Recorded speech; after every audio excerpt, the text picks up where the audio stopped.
and welcome to Unplugged, an IoT podcast, where we delve into the fascinating world of industrial Internet of Things and automation. I'm your host, Phil Saboa. Well, good morning, Phil, and hi, everyone. My name is Ed Fuentes. Well, Phil, we've had a myriad of guests on our podcast, which has been really interesting from people who've been everyone's been so much involved in IoT, obviously, hence our title. Today, we were very fortunate actually to have a very special guest with us. Someone who's probably founded an integration business. It's always interesting to talk to people who've started the journey engineering and then build a business around solving problems as well. He's the CEO, he's the founder of Corso Systems. He's got over 13 years of experience in this industry. He's been transforming in manufacturing industry by, as you would think, right? When you start a business or start a venture, it's because there's a problem you want to solve. And he's been working in that manufacturing industry, overseeing companies or helping them optimize up their operations, enhance customer services through automation, and strong company culture. And it's going to be interesting because we know there are many integrators in the business or in this industry field, but what is the problems they're solving or what is the passion that drives them? That's what we're interested in hearing about today. So thank you very much for getting our guests online today, Phil.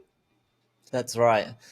Alex is a control systems professional engineer and has deep expertise in integration and development. So welcome to the show, Alex Marcy. Yeah, thank you for having me. So I think it's a good time to get a coffee here, Phil, because what's passionate, what I love about conversations, and Alex, thanks very much for joining our show. Reading a lot of your blogs, your into industry. There's lots of passion around your vision and your venture. We're very keen, obviously, to hear where you're at, where you're going for the IoT projects, and see how that won. So yeah, thanks very much for coming along to our podcast. It's a real honor. Yeah, thanks for having me. So let's start at the beginning here, Alex. You know, your journey, and we love that sort of understanding because it helps frame where you've come from and where you are, where you're going, helps understand what is it that motivated you. So what motivated you or inspired you to found Corso Systems, and what are some of the challenges you were facing or that led you to do this? Sure. So I went to college for chemical engineering, and one of the classes and that's mostly focused on like process design and a little bit of chemistry and thermodynamics and heat transfer and all that type of stuff. But one of the classes you take is a process control class. So it's learning the theory behind like PID control for controlling the speed of a motor or temperature in a process or things like that. And there was something about that class that just like a light bulb went on in my brain and it was like, I love all of this.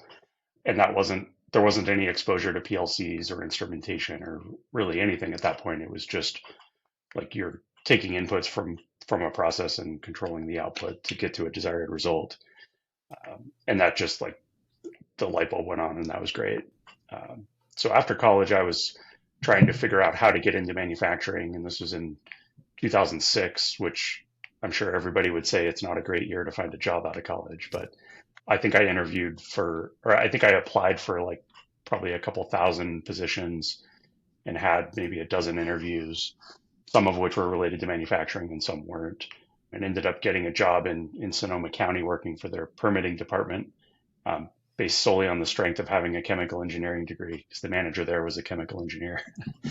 And I'm originally from Reno, Nevada, so northern Nevada near Lake Tahoe and Northern California. And I think I worked at the county for, I don't know, 9 or 10 months, and ended up finding a job at an integrator in Reno through the University of Nevada, Reno job board. And I had posted a big rundown on LinkedIn probably a month or two ago about my whole story if you want to go read the details. But basically I, went in, showed up with my resume and kind of assumed if they want to interview me, they will, but I'd rather show up in person and put my best foot forward rather than, just put my application in online and kind of see what happened. So I got an interview and turned that into a job offer the same day. And it turned out that the posting that I saw came from corporate and they had posted something in the paper that morning for a controls engineer. And they were like, "Oh my God, this guy's really on top of his stuff. How did he like get all of this turned around so quickly?" And it's like, "Oh no, I saw this other post a couple weeks ago." So got a job there, and they did a lot of being in Nevada. They did a lot of mining. So my first project was for a company that makes diatomaceous earth products for like filtration media. Um, it's at the time was called Eagle Pitcher Minerals. Now it's called US Silica. If you go into any manufacturing facility, you've probably seen bags of their stuff if they use any filtration or anything. Um, so that was kind of an interesting foray into the early days of SCADA, getting my feet wet with PLCs. We also did a lot of water and wastewater treatment uh, in and around Nevada, so getting involved with a lot of, at the time, Wonderware. There was a lot of like SCADA pack RTUs in the market, and there were starting to become a lot more Allen Bradley PLCs and things. So really got my feet wet with that. And I worked there for probably 4.5 or 5 years. And they got bought out by an Australian mining company called Ausenco. And they were trying to move into becoming an EPC company. So they were trying to build ports and like huge shipping operations and things. And the claim to fame of the integrator was they basically were the market leader in slurry pipeline monitoring. So they would take a mine like in the middle of South America, they would process all the ore there and they would pipe it in like a liquid slurry out to a port and then take it somewhere else for actual like chemical processing and things. So it was kind of a good acquisition to get access to that technology for this EPC company. But they were publicly traded, so it kind of changed from a private company being totally customer service focused to more shareholder focused, and it kind of changed the culture of the company just by the nature of being publicly traded. And at that point, and I had also gotten my professional engineering license in controls engineering or control system engineering during that time, which I've never actually used the stamp, so it's kind of a fun thing to have, but it's not very useful. But I've maintained it since then. And part of the reason for that, my grandpa was a nuclear engineer by training back in the 50s, and he had his PE that he had his entire life. And I actually have his licenses down in the basement. He passed away a few years ago, but he was like, "Yeah, you should go get that because nobody can ever take it away from you, and it at least shows you know what you're talking about." So kind of through that culture shift at the company, it was like, okay, do I want to stay here and go down this path or go somewhere else in town? Because I wasn't really in a position to move at that point. And I kind of looked at the options in town and felt like I had been working at the best company in town and started talking to some folks at the Wonderware distributor that we worked with quite a bit. One of the guys there was looking to leave where he was. So we sort of partnered up and did like a freelance business for a few years. Okay. And then I had high hopes of making millions of dollars and like riding off into the sunset, but that didn't happen. So it was kind of we both made enough to cover our own expenses, but we never got like a large scale project until probably 2014 or 2015. And this is in 2011 when I started, and then I've officially left like at the beginning of 2012. So in like 2014, I think I got a fairly decent project with a biodiesel company that was enough to like pay my salary for a couple of years once it was done. And so this guy and I decided to kind of part ways at that point, and I started Corso Systems. At that point, it was just myself, and did this project and commissioned that and had a lot of success with that project, and kind of got to the end of the runway with like, I was looking at the bank account and was like, I can pay rent next month. And then after that, like, oh my God, I don't know. And at this point I was living in Chicago, and I got an email because early on in my journey of Corso, I started out with the inductive automation integrator program because I had worked with their stuff since 2009 and had been on their site and got certified and like through all at that point it was Core, Gold, and MES before Cepasoft had split off. So got all those certifications and like tried to push them where I could. And I got a call from a company called Blommer Chocolate, and they had a huge, like, they wanted to upgrade from old I don't even remember the brand name, but it was like DOS-based PLC programming software that had been installed for 20 years. And they wanted to upgrade to Siemens S7 1500s and Ignition to control their process. And I think I had like literally looked at the bank account, like, and then 5 minutes later got this email and it's like, looked them up. It's like, oh, you're literally a mile from my house. Like I could walk there. This is awesome. Nice. So they asked me to come be on their bid walk. And I like immediately signed up for that. And then a couple days later found out it was in Pennsylvania, not the Chicago location. Okay. It's like, okay, well, I'll eat into my rent money next month, but I'm going to fly out there and do that. So I ended up winning that project off the strength of our ignition, or well, at that point, my ignition capabilities and experience. And they had sent all their people out to training at Inductive Automation in Folsom. So they had me like fly out there to meet them at training or something, and ended up like getting the PO in in the hotel room. They like brought everybody into the room. It's kind of like a weird situation, but got that job, and that was the first like 6-figure project I had ever gotten on my own. And it was at that point it was still just me, so it was like scramble to find people. I ended up partnering with an integrator out of Seattle to contract one of his people for the Siemens side of things. And they kind of took on a portion of converting the old code to new stuff. And then I frequent the PLC subreddit on reddit.com. This is, even back in probably 2012 is when I signed up for that. I don't know. And I found somebody who was living outside of Indianapolis who had just completed a vocational study course. And he was like, I'm looking to get into this industry. I learned, Alan Bradley PLC programming and a little bit of like whatever HMI they had used. So reached out to him and was like, I'm in Chicago. If you want to come chat, let's like talk about the industry and whatever. And basically set that up unbeknownst to him as an interview.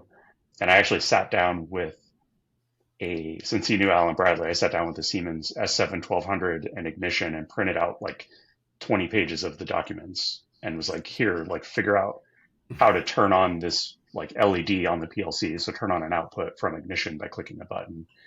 And like he went through in, I don't know, 5 or 10 minutes and figured out how to wire that up. And then we chatted and offered him a job and brought him in. And that was in the spring of 2016 when I got that. And that was probably a 18-month long project by the time we finally got it commissioned and completed. And then that kind of brought us a little bit of clout with inductive automation. So they started putting us in front of some people. We got a big job with Johnsonville Sausage that ironically was one of the companies I had put on my like dream companies list to work with because I like their bratwursts. So got that like out of the gate, and that was pretty exciting. And then, so I was like 2016, 2017. And then late in 2017, I have friends that work at a DMC based in Chicago. They have offices all over the world now, but they didn't have any ignition experience at that time. And I was out in Reno commissioning a distillery that was built by the biodiesel company I had got that big project with. And my buddy at DMC texts me and he's like, they can't tell you who it is, but you need to answer the phone in 5 minutes when they call you and just like say, yes, you'll help us out. So I get a call from their project manager and he's like, do you have ignition experience? I was like, yeah. He's like, okay, do you want to go in on a job with us in Reno? I'm like, yeah, like absolutely. I'll help you out. Cause like at this point I'll take whatever I can get to start growing the company and building that. And it turns out that they were brought into Tesla to automate the Gigafactory with their Siemens experience, because they were at that point, they were like one of the largest and most well-known Siemens integrators in the US and probably still are. But they needed an ignition expert to come in and help bolster their skill set. So that was me. So we ended up, and at this point, I think I had like 5 or 6 employees. So we ended up doing staff augmentation at the Gigafactory, which was like the baddest ass project in the world at that point. Like biggest building, biggest manufacturing plant. Wow. Tesla's like going gangbusters. So we went out there and that grew to like, I think at the top end, they had like 80 or 90 people working on this project. And it kind of became like a staffing company more than an integration company at that point. Cause it was like, how can I find people to plug into this and kind of build, our clout within the organization there. And I think we worked there for like a little over 2 years. And then we started getting some more leads and things from Inductive. That brought us out to a big steel company in Chicago that we started working with, and we've been working with since then, basically becoming their controls team, which is like full on ignition and Allen Bradley PLCs. And then in the midst of all that, we started getting into a lot of IIoT projects with initially some agriculture companies. So doing like large scale irrigation projects where they have, you know, pump stations, and they're called a pivot. It's basically the big circular like watering arm that would water like a large scale agricultural field. Um, and all of those are, you know, remote connected with cell devices and things. So started pulling that type of data in.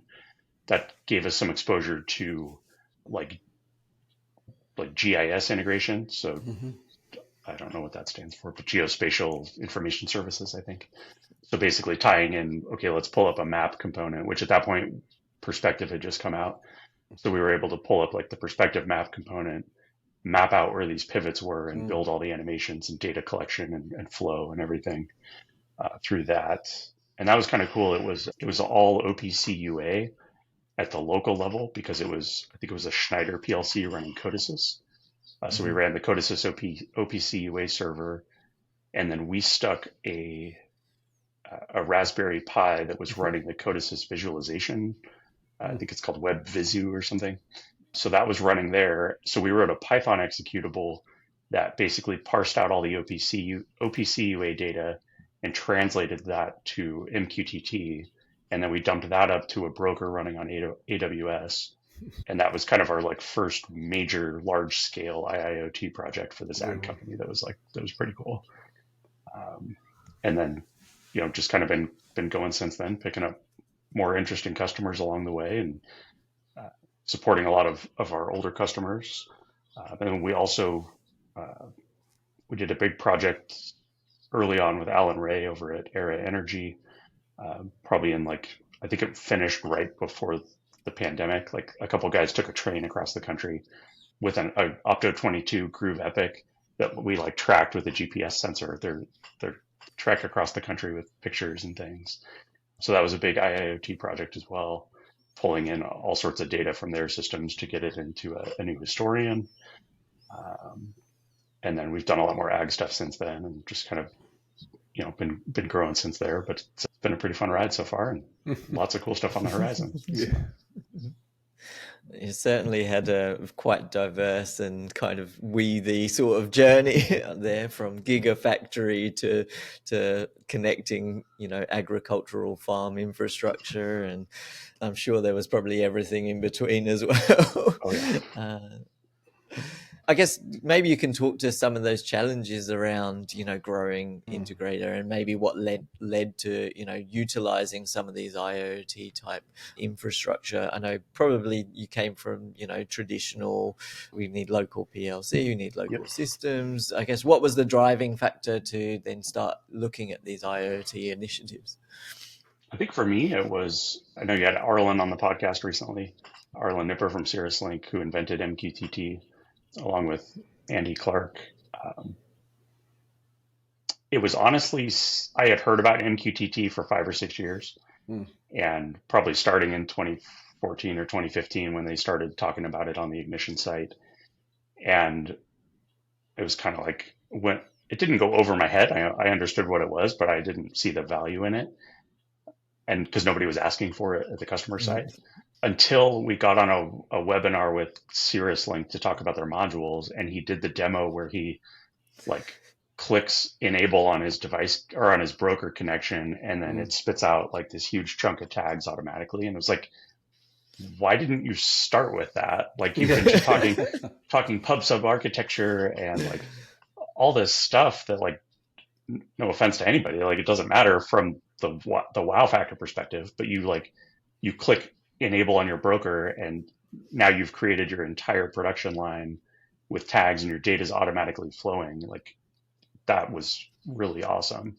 So seeing that for the first time kind of really sparked my interest with IIoT, at least from the MQTT perspective, and seeing that and the structure and the customer list that they had up to that point, and talking to Arlen where he's like at ICC or something. And he's like, yeah, last week I was at Amazon and we started dumping like 5 million tags through one Wow. broker. And like, it's like, that's so cool.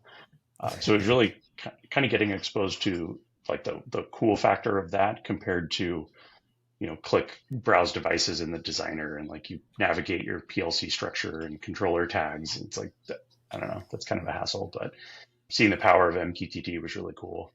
Mm. And then seeing the ability for us to kind of take our normal development pipeline of building templates and UDTs and things across the board um, to make our lives easier as developers. Like where anytime you're going to hit Control C, Control V to copy and paste something, like if you do that more than once, make a template for it, and then that will save you a lot of time down the road. So that really, kind of that development approach combined with the power of MQTT really opened my eyes for that. And like a lot of the team members at Corso Systems were like really excited about building our own, MQTT integrations and kind of tying into the Cirrus Link stuff and seeing really what we could do with that. And even a couple of years ago at ICC, we did a project with Opto22 where they have an IP camera at their booth. And I think I tagged Phil on LinkedIn as a joke. And it was basically a booth cam and it took a picture. I think it took a picture every 15 or 30 seconds or something and it saved that to a database. And this is all done with MQTT. There's a check mark in the module configuration to do file uploads. So it basically sends the image over MQTT. We just dump that in a database for ease of use.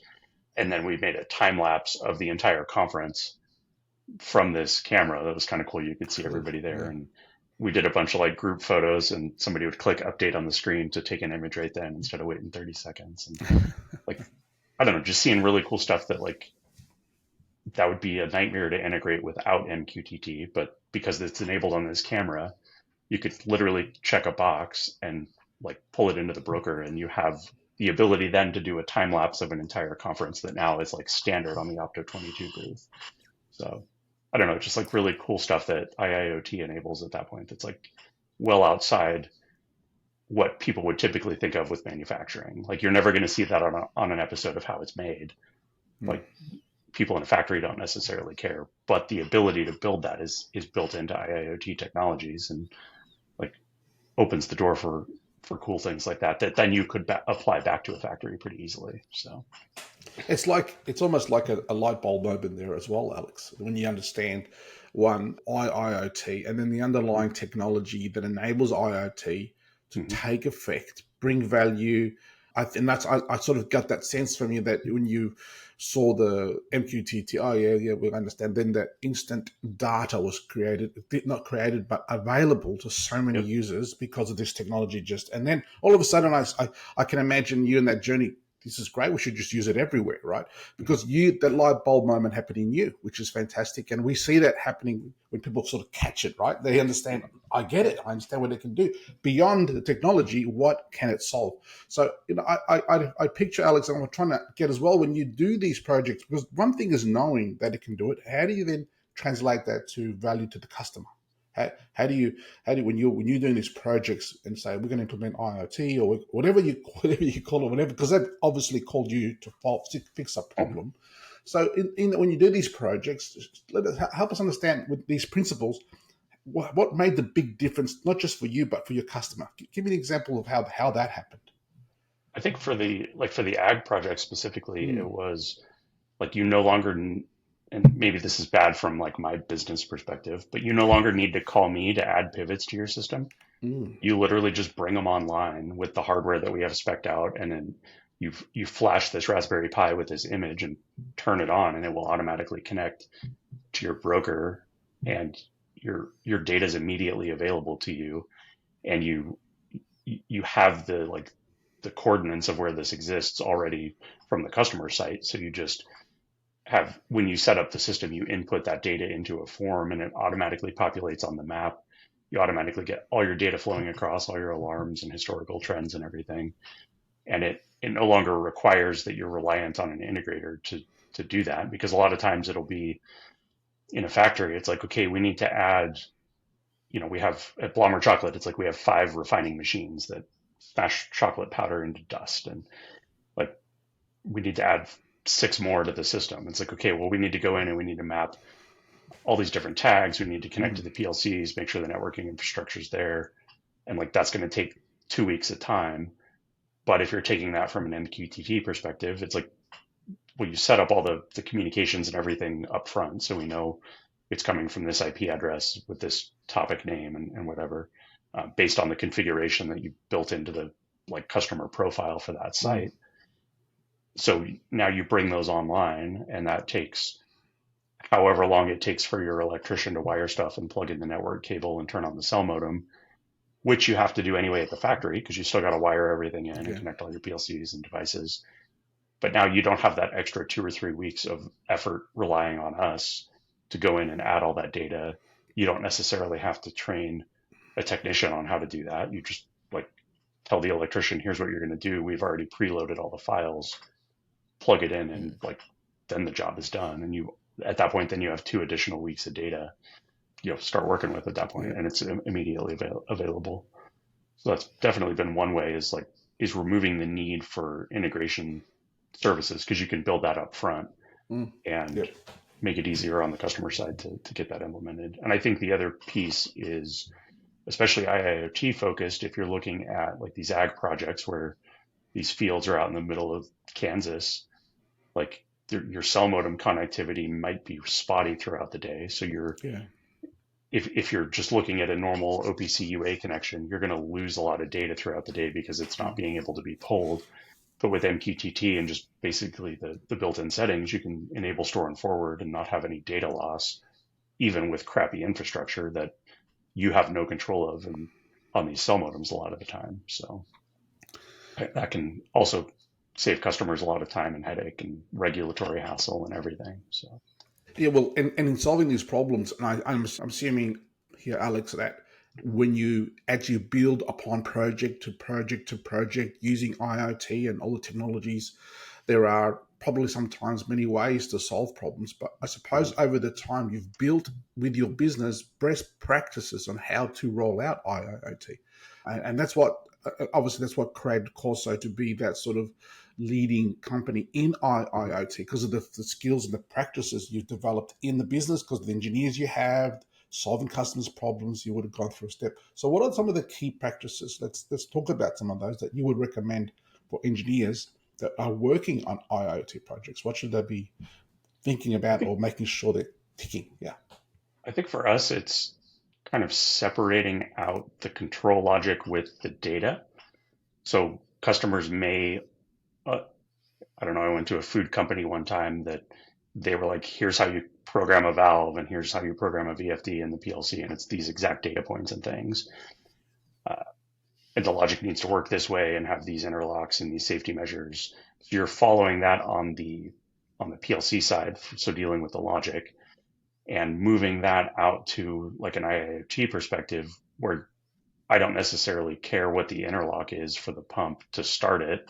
Like maybe I'll track that data or something, but you're more looking at, pump runtime and vibration monitoring. And are we looking at like doing lead lag cycling that we want to monitor or production scheduling or things? So it's kind of coming up with a more standardized version of, we have a pump. A pump typically has speed command, speed feedback, amps, voltage, water, like whatever data point you're looking at. So come up with some generic cookie cutter data structures, because a lot of times the customers don't necessarily have that. So if you ask the customer, like, what are you looking for? You'll just kind of get a blank stare. But it's like, okay, we know what a pump is. We know what a valve is, like whatever. So we can kind of pre-populate a lot of that. Then we can change that if they want to add something to it, or there's data that they're not looking at within that structure.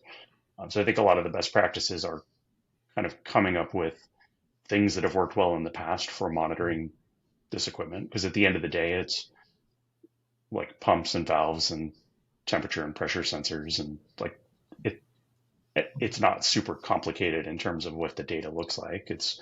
And you may have different units and things that you need to deal with, but coming up with a lot of that up front to at least give a baseline to start with, to start those conversations. And that even gets into like some of the company culture of dealing with customers, is if you're looking at, the buzzword of digital transformation. I think that the technology there is a relatively solved problem, an easy thing to figure out. It's really the culture that's the limiting factor, because you're now putting in processes and structure where there may not have been structure before. So the operators are Mm. going to be wary of, like, are you trying to roboticize all of our Yeah. jobs and get rid of us? Or are you now monitoring, like, when I'm logged into the system and like comparing that to my timesheets and stuff? And it's like, most companies aren't, but the operators see all of this coming in and they get scared. So it's, Mm.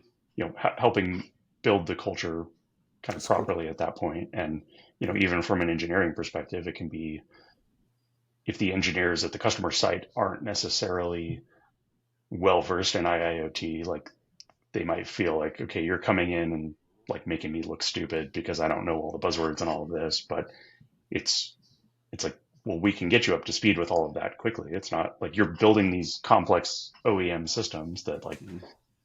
are very complicated and like take a lot of engineering time and manpower and intelligence to operate properly. But you kind of help get their feet wet with the nomenclature and the data structures, and how do we get data from point A to point B based on all of our past experience. And you kind of give them the go-to guide on, like, here's how you get started with this. And then like that helps get them up to speed a lot more quickly. And I think is really good customer service if you're helping make the customer look good during the Yeah. project as well. So Yeah, I think bringing the customer along the journey Mm. is part and parcel with trying to develop a real digital strategy around the project, get them up to speed in understanding some of the technology stack that you might be implementing, and just giving them the happy feels around the project to yeah, actually just back you and become a supporter and a fan, an internal fan of mhm. that project as well, because you always need that sort of inside man, the backing, the stakeholder that is going to really push the project forward. Because generally, if there's no interest in the end result from an operator level or from a management, the project's not going to be as successful in the delivery, unfortunately. I guess we've talked about now best practices. I guess, what are the common pitfalls that you might be looking at to try and avoid in those types of projects? Is it biting off too much at one time, or is it like, what's your aspect on the, I guess, avoiding some of the pitfalls there? I think I think the biggest pitfall is to bite too much off at once at first and not fully understand all the infrastructure and what you're doing and how much data you're passing. And like, if you're starting out with an Amazon like 5 million tag project, and you're starting with that in mind, and you're kind of, okay, how do we develop a naming structure for this, and what do our topic paths look like, and are we using Sparkplug or vanilla MQTT? And like, just biting that chunk off first is way too big, and you're going to run into a lot of roadblocks and hurdles that you're also going to run into if you're starting with 500 tags. So typically we would start with, okay, let's get, even for this agriculture thing, it's like, let's start with the pump, because that's kind of the most important piece of the puzzle. As long as we're pumping water, we're watering the field. And then we can get into valves and like alarming and all that type of stuff later. So, and you're really going to run into the same problems at 500 tags or 5 million tags Yeah. in terms of architecture and structure of data and mapping. You're obviously going to have scalability problems outside of all of that, but you'll kind of learn that as you go. So it's really starting small to at least get some piece of the puzzle figured out so that you have useful data that you can start to use. And kind of in the tech world, there's talk of like the minimum viable product, and it's, Mm. release the smallest thing you can that provides value to somebody, and then grow from there. Don't put all the features into your software as a service platform from day one. And I think IIoT projects are the same way, where it's, let's get you some data about your system, whether it's everything we need to know about this pump, or, we need this pump and these 3 valves, and this temperature sensor or something. Let's pull those 15 or 20 data points in for this site. Let's vet that the data makes it from point A to point B, that our store and forward works. Let's figure out, are we building a system that's kind of simple enough to work well with Sparkplug B, or do we need to break that down and get into vanilla MQTT to have a little more granularity in the topic structure? Are there other things that we could do, like we want to post files from these cameras or something, or do motion tracking or something at the site, and we want to get an alarm based off that?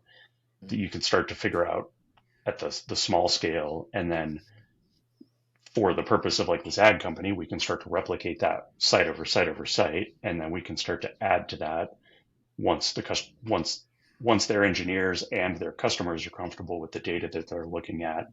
Now we can start to add to that, and maybe over the course of a year, we're going from 15 or 20 data points per site to 500 data points per site, and now we're looking at 1,000 sites. Had we started with that to begin with, if we go through and we rework something and we've deployed to 1,000 sites already, like, okay, now we got to potentially go into 1,000 different systems and update this PLC logic, or even in our Python executable, it was like, okay, we can deal with these particular data structures, and now we're throwing in a string data type that we weren't expecting to deal with before. So now we got to go through and update all these sites that we've deployed. But since we've only done a handful to start with, and we've kind of started vetting all of the data that we're looking at those sites, now we have to update a handful, and then we can deploy that in the future. Yeah. Versus just kind of biting all of it at the beginning is like just too much to deal with, I think. But the replication is a lot easier at that point, because once you bring a new site online, you're going to get all the data from it. So I think that's one of probably the big pitfalls that you can avoid, is like start small and grow, because I think your total time to success will be a lot faster than if you start with a big chunk at the beginning. Yep. And I would like apply that to any manufacturing technology problem as well. And I think the other piece is thinking through, like, do you want to use Sparkplug B or vanilla MQTT for your system, and looking at the complexity of what you're trying to collect data on, because you can quickly make your life really difficult with Sparkplug B if you're trying to force a lot of stuff into your topic name, because it's more designed for like, here's a bank of tags coming from this edge device, not here's a bunch of tags coming from a bunch of different pieces of production equipment, and your edge device is like your PLC, but you need to kind of go through like the Paris or Schultz method to deal with plus signs and forward slashes or backslashes or whatever, and in your naming topic or your topic structure. And I think thinking through some of that and doing some experimentation on that up front, when your cost to make changes is relatively low, is really smart, because you can figure a lot of that out. And not that you should avoid Sparkplug B if you have a complex situation. You just need to understand, okay, the topic structure is going to require some additional work to break down to get the data where we need it to go. Or we can use vanilla MQTT, but we're not looking at like the same throughput, because you're not compressing that data in the same way as Sparkplug B. So there's definitely trade-offs there, but I think figuring that out early on is a big win for customers. And we can certainly speak to that through our experience to customers who haven't gone down that path themselves, but that's kind of one of those IoT project discussions that you're going to have. Just like with, even a typical SCADA project, it's going to be like, is it high performance HMI, or is red running, or is green running, and vice versa for stopped? And like, how do you deal with alarms and acknowledgement? And like, those are like 3 discussions that we always have with customers that people have a lot of strong opinions about for various reasons. And I think that in the IoT world, with MQTT specifically, it's like Sparkplug B or not is easily one of those. And there's, pros and cons, and it's just kind of figuring out where you want to spend your engineering time. So, yeah. Yeah, you mentioned the attachment to sort of legacy thinking as well. So, they've been doing this for however long, and trying to evolve that kind of strategy and understanding is kind of one of those key conversations that gotta be had, right? Where they're, they may have a legacy SCADA implementation. This is how we've done it in the past, and then moving to a new platform, or taking a new data structure on, and it's all a bit of a conversation there around that. Yep. I guess one of the posts, actually, just off topic a little bit, one of the posts that you did recently was around conversion tools. Yep. And I'd actually like to talk a little bit about that, because it's quite interesting to me. Sure. On how you went about potentially utilizing such tools. Yeah. So we, over the years, have had, even from my first job in this industry, when it was like, we want to convert from factory talk to Wonderware, when Wonderware was like the new hotness back in the late 2000s.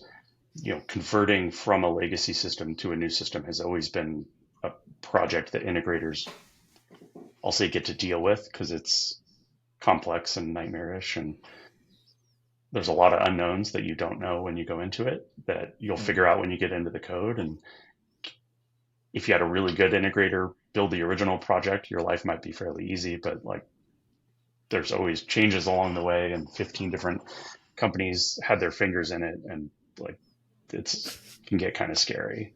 So probably in like 2019, 2020, we had a couple large manufacturing companies reach out looking to convert some Wonderware, like InTouch applications, to Ignition, and also some GE iFix applications. And we sort of looked into all that and figured out with perspective that we could basically build a tool to kind of do all of that for us. So we put a bunch of work into like basically hacking into those legacy SCADA platforms and getting data into a format that we could build a tool to convert over to Ignition and export it for the graphical side, because the graphical side, everybody has proprietary file formats, and like it's a nightmare. The tag structures and historical data and alarming is all pretty standard across most SCADA platforms in terms of like how the data structure looks and things. There's some differences, but getting all the tag data was never a huge challenge. It was all the graphics. So we basically built a tool that we run a script that, and a program that basically hacks into the system, pulls out the data in a format that we can use, and then a tool to parse through that and convert it into perspective views. So we built that originally for iFix and for InTouch applications, which is InTouch is like the standard HMI platform for Wonderware, if you're not familiar. And then they also have a different version that's like their server version that was more advanced, that came out in the early 2010s, called System Platform. That's all totally different names now that Aviva bought them out, but those both have different ways of dealing with all the file structures and everything. So we had to basically build the tool twice on the Wonderware side. And then we ran through that with iFix and with InTouch, and then we got a System Platform project to run it on. So we basically rebuilt the Wonderware side for that. And then we had some customers asking about Factory Talk View, so Rockwell's SCADA platform. So we basically took everything we had learned from those projects and converted that over for Factory Talk View. And I don't know how many dozens or hundreds of those that we've done at this point, but like our bread and butter at this point has become conversions. So basically what we do is we take the legacy SCADA platform, we get a backup from the customer, we run our tool on that. That generates typically like 90 to 95% of the views in perspective. Then we'll go through, map all the tags and pull all those out into Ignition, then work with the customer to build out UDTs so we can start templatizing, because most of these legacy platforms have no templates whatsoever. So if you have 50 motors, there's 50 motors on the screen, each with their own tags mapped, and then there's literally 50 pop-ups just for these motors. And it's like motor 1, motor 2, motor 3 through motor 50. It's like, okay, we're going to take that out and we're going to build a faceplate template, and we're going to use parameters to map that, and then the UDT. So you have to pass in one parameter and you're done. So we'll kind of go through once it's in perspective and figure out where we can build templates and UDTs and do some, manual conversion at that point to get things where they need to be. And then we have like a simulation program that we can run on the tags to make sure that values are changing on the screen. We're getting alarms, all that sort of thing. And then at that point, we basically have a typically like 99% converted application that will deploy to the customer site, deploy all the tags, leave their old system running for the moment, and then we'll validate everything works across with them and take the old system offline. And then through that process, we also had a couple customers call and ask for vision to perspective conversions. And through some of the amazing work Andrew Geiger on my team has done with some things that he's released on the exchange for the ignitionexchange.com, and some that would probably not get approved because they would break all kinds of things if you use them incorrectly. He had some tools that he built to pull out vision screens in a way that you could import them into version control systems like Git and Subversion. So we applied some of that to the tool. So we're able to actually also convert from vision to perspective. And a lot of times that's easier because people will typically have templates and things in vision. So it's easy to kind of convert those across. We also had a project that used I think they call it the historical replay module from Tamaki Controls that's built in Vision, which like works great in Vision, but is completely like non-existent in perspective. And there's a lot of reasons probably why they're not building that in perspective, because it's like it works totally differently in terms of how the graphics function. So we actually had to hack around the functionality of that to get that functionality to work in perspective, even though it's working without that module. So we have like one of our customers uses that module a lot on the vision side. So we had to rebuild all of this historical replay functionality in perspective, which was like ultimately not an unsolvable problem. And they even did that at I think it was ICC 2019, like Kevin McCluskey had built something on stage for the build-a-thon that kind of did that. So we took that and then figured out how to make it work performance-wise. But we've also exposed a lot of things like if you're nesting a lot of templates in perspective, you'll run into huge performance issues. So we also have to go through some of the templates and figure out like if this is nested like more than 2 levels deep, like that's a problem. So we need to kind of flatten things out a little bit. And we've seen a ton of different things across however many projects we've done over the past few years with this tool to kind of understand how all that works. But I think like your post, it was talking about, don't simply convert what you have to the new system, like make it better along the way. And that's our goal is like, you have what you want and you know where the data is coming from and you know what the data should look like on the screen. Let's get it into Ignition so you're saving on licensing costs and you're not having to pay for every new screen you want to add to the plant floor with, Wonderware licensing.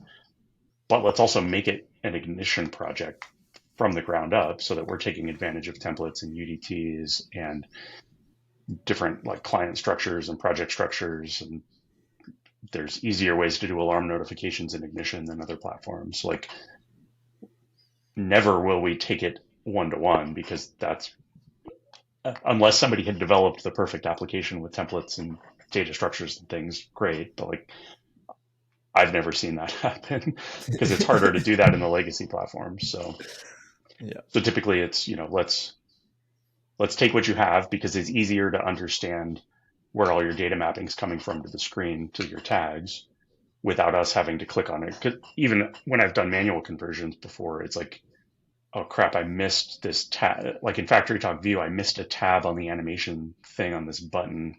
And that's where all the scripting was that actually did anything. Yeah. So you have to go through and like click on all the buttons and click through a bunch of tabs, but we can basically export all of that and get a picture of what the current state is, and then use that as a foundation to build an Ignition, and then improve on it from there. And like we have had a lot of happy customers. I think we've had a couple. We had a couple where there were things that like I don't think we had the backup of a particular screen or something that was like critical to the process, and it just wasn't in the file they sent over. So it was like oh, I went to click overview or something and it like pulled up the wrong screen. Like, what the hell? And it's like, oh, well, like show us what you're looking at. And like, we didn't have that. So we were able to, run that through the tool quickly. And it also Yeah. speeds up the process. I see some of the posts from Inductive. It's like, oh, this integrator worked on this factory talk conversion for 2 years. And it's like, well, that would have taken us like a month, but like, you didn't know we had this conversion tool back then. So, and I think I offhandedly mentioned it on a webinar at Inductive Automation, and that just like opened the floodgates. People are really looking for this, and it's been a pretty good, bread and butter like product that we offer essentially, and it has brought us a lot of business. So it's been a cool thing, and we get to work with a lot of cool companies that would typically not work with integrators otherwise because they have in-house people to deal with all this. So it's opened a lot of cool doors for us. It That's feels like awesome. it's well within your vision, I suppose, at the beginning of the podcast, how we talked about you solving these IoT problems to Mm-hmm. be quick, to turn around projects Yep. quick, get value fast. That was a key Yep. principle you mentioned, and when you're doing, if you can do, like you mentioned, those conversions of a legacy technology into a modern technology, in this case, it's SCADA you were referring to, that just gives customers that value fast. And through your website, you can see the passion around helping automate, helping build manufacturers in America better, help them Yep. get faster to value, remove all that dead cost that could happen in business, and it sort of comes through, especially in your conversations here with us, Alex, Mm-hmm. and through the messaging. We see that quite a lot. And also, I can tell with your messaging is the fluency you have around technology. You talk about vanilla, Spark Plug B, naming conventions, all this fluency that I think it's critical for any engineer to have. I think it's important. There's no doubt. But so in your journey, you've had a lot of experience, hundreds of conversions, you've done IoT projects, you've great principles, you've got a great team. You all of a sudden you probably like think, oh, this is you've got so much knowledge, which is fantastic. And there are people along the journey. A lot of our listeners also, they're also trying to grab hold of people like yourself, right? They've gone through that, they've learned things. So from a now from a teaching point of view or an advice point of view, what advice can you share with those engineers who are just starting? They've heard the buzzwords, they're playing in the legacy stuff, and they really want to get into the innovation side. What some advice can you give them when they're starting these sort of projects, be it a conversion SCADA, or maybe a conversion just call you, right? You've got the tools, or maybe even IoT, because they're trying to use this technology. And what advice can you give them? Yeah, I How think can they my help? biggest advice for learning technology is Mm-hmm. if you start with a problem to solve, and it doesn't matter how you solve that technology wise, but like I need to do X, Y, Z, that will give you a roadmap of what you're trying to accomplish. And that will make like figuring out how to get there a lot easier because you can typically understand like, okay, I want to make a trend chart on a screen. I need to get historical data out of a database and I need to get that into a format I can put on a screen and find a trend control or something. If you're looking in the ignition world, that's like relatively easy, but like I kind of came to problems like that. Like I probably should have gotten a computer science degree at the end of the day looking back, but like a lot of my like side like summer projects in college were looking at web technologies and figuring out like how do I build an app on the web that I can do stuff with, and that quickly led to like let's build a trend of the temperature or something. And, so it figures it kind of helps you pull together what are the pieces I need to get and what do I need to connect, Mm. which is going to be data, typically databases and some sort of a front end tool, even if that front end tool is Excel. Um, and then you can start to figure out how to put those together. And like typically, like with Ignition, you'll have like the query framework, so you can run a system.db.run prep query or whatever, or run named queries of things. So you can figure out, okay, now I need to learn some database query like syntax and how to do that. And once you have that figured out, then you can query data out of the database and then, okay, now I need to do some transformation on that to get it into the right format to put into this table and build a trend chart and things. So I found that starting with a problem is the best way to learn anything. I had originally learned there's a Microsoft web framework called ASP.NET that's kind of gone through a few iterations. It might be something else different now, but like in the early 2010s, that was kind of one of the newer technologies. So I found a book, and in the book it was by a guy named Scott Hanselman, who's like a great blogger, and he has a ton of great Microsoft content on the internet. But he had a book, and it was basically his goal was to build a tool you could use to plan what he called nerd dinners. So it was like, let's get a bunch of friends together and like talk about technology or Dungeons and Dragons or like whatever. So you could the end result of this, and it was the first like 5 chapters of the book, was here's how to build this nerd dinner application. And it walked through, okay, here's what ASP.NET is in the first place. Here's where the data is going to live. Here's what the data looks like. Here's how you kind of connect all that. And then here's how you build the front end and make the front end work and click on buttons and things. And then and this is one of those old like O'Reilly Media books where it's like 5 inches thick, but it was the first like 4 or 5 chapters is this project. And then the rest of the book is reference material that's like the manual for the platform. So it's, start with the problem to solve and a goal in mind of how to get there, and then kind of plug the pieces together along the way. I think for, speaking to Ignition specifically, I think last year or the year before, they changed their certification method to a test online, because before it was like you had a test and it was basically, here's a SCADA platform that you need to build, and we're going to look at like tank levels, and we need to do alarms and user management. And it was basically, here's everything that you would need to touch on a typical customer project in Ignition, like go build that and we'll verify that. And then a lot of companies, like including me, because it was the only thing that existed like that, was let's use this as training, because this gives you a problem to solve and we can validate, does it work and does it do what you need it to do?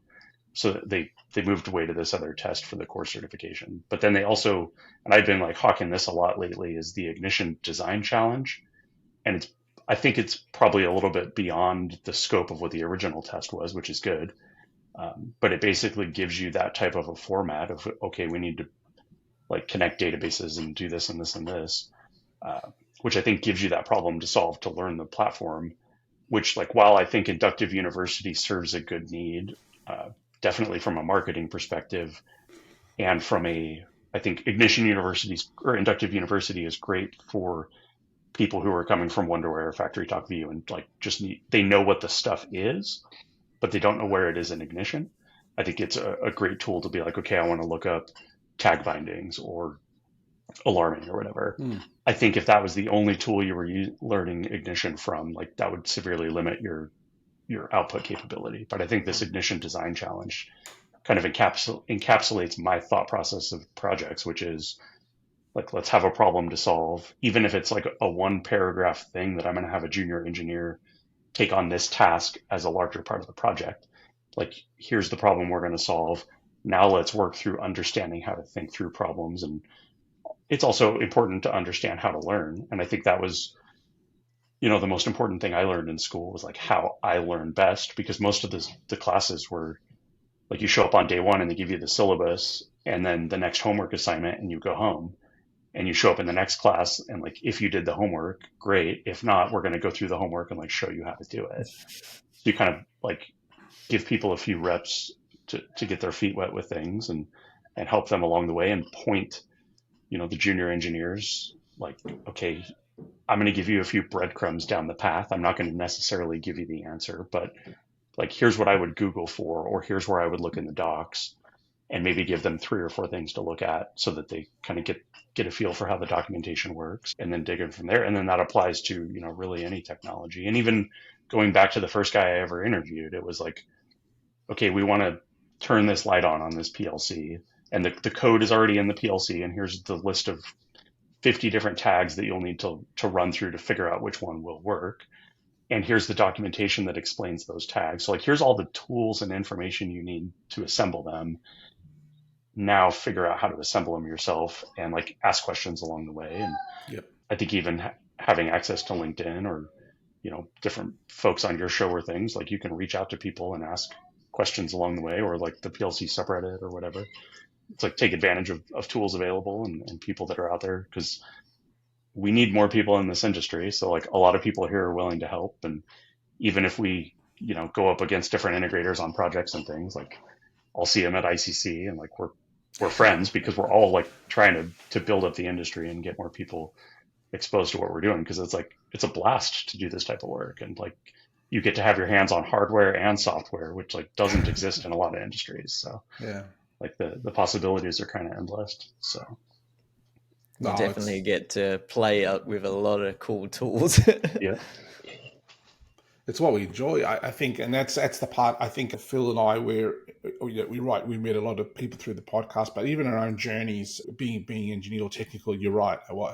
We love solving problems. That just seems to be a passion, and most people want to. But then we've got the added benefit of listening, learning, reading books, Yep. chat GPT if you want, all these other tools that help you solve that problem. And it just seems to be, well, I remember when I went to uni as well. You're right. You had big, large books. There was not much resources than the lecturers, maybe some Hmm. books or papers. Now you've got so much more data or information available you to people to become fluent. YouTube videos, obviously on your site, website, lots of information and data. The willingness to share is wonderful. There's a lot out there, right? And it's helping us advance. We're getting better and better.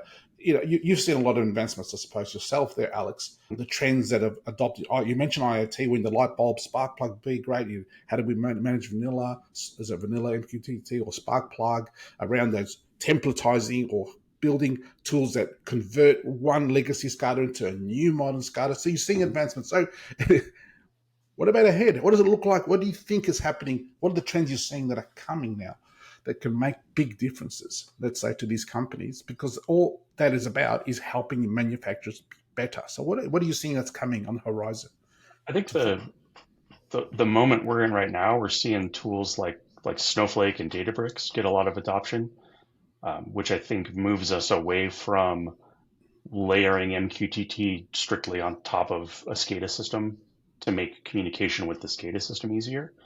It now becomes, how do we get that data made available to a tool like Snowflake or Databricks, where we can then push that into some other system to start to do some machine learning algorithms. And you can even do, AWS has a bunch of tools like that there's 50 different names for things that they have on the CirrusLink website, but starting to look at tools like that, where you're not necessarily just looking at getting data from point A to point B, but you're looking at using that data to make decisions, and start looking at that from like the beyond just moving paper processes to digital tools, like more the digital transformation aspect of things, which is like, how do we use this data to be smarter about what we're building and what we're doing. And um, a lot of companies have done things with like predictive maintenance for like looking at vibration monitoring systems with machine learning algorithms on top of that. Um, and like figuring out, okay, if the pump starts vibrating at this frequency for this long, but it's 6 months ahead of when we expect it to fail, like it's going to fail in 2 months, and maybe the bearing went bad or something at the factory, and like we need to like maintain that earlier. So starting to prevent downtime and maintenance issues and things like that.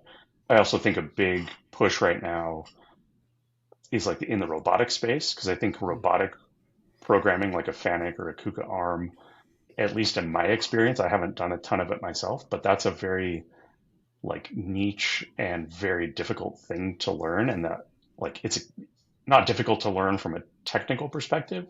It's difficult to learn from an access to robots perspective, because like the cheapest KUKA arm you can buy used is like $5,000 or $7,000, which is out of the reach of like somebody in their garage probably. And it's kind of a catch 22, where you need to have robot experience before you can get a robotic project.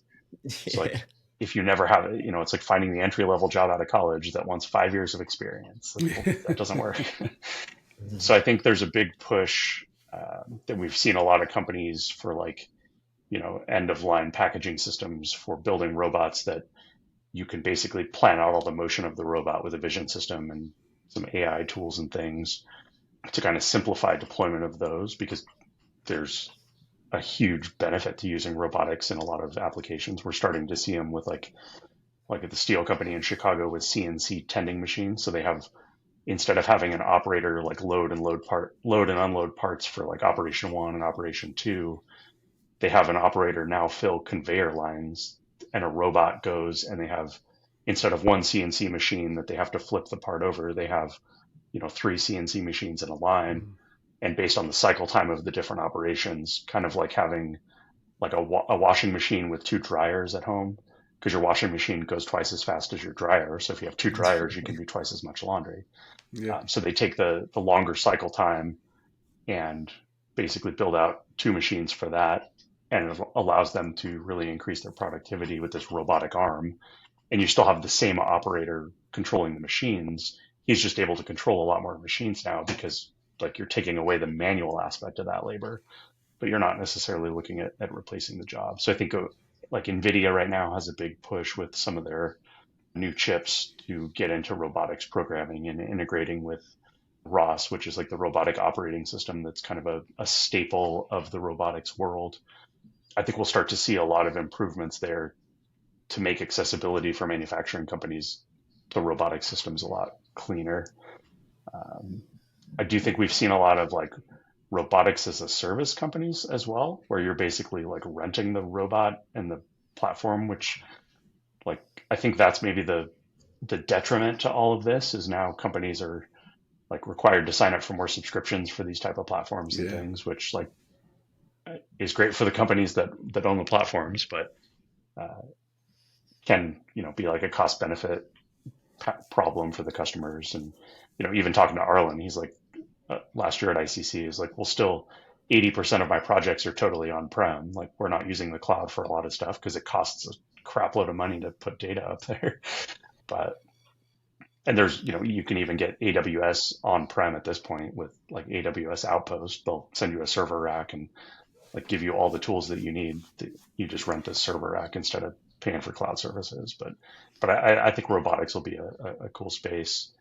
And then see where AI ends up. I think like ChatGPT is great for development, but I don't necessarily see that like helping on the plant floor at this point. Mm-hmm. So maybe there'll be tools developed like that help us get there. And you could probably talk about like digital twins and things that I think are like a cool marketing term, but haven't necessarily.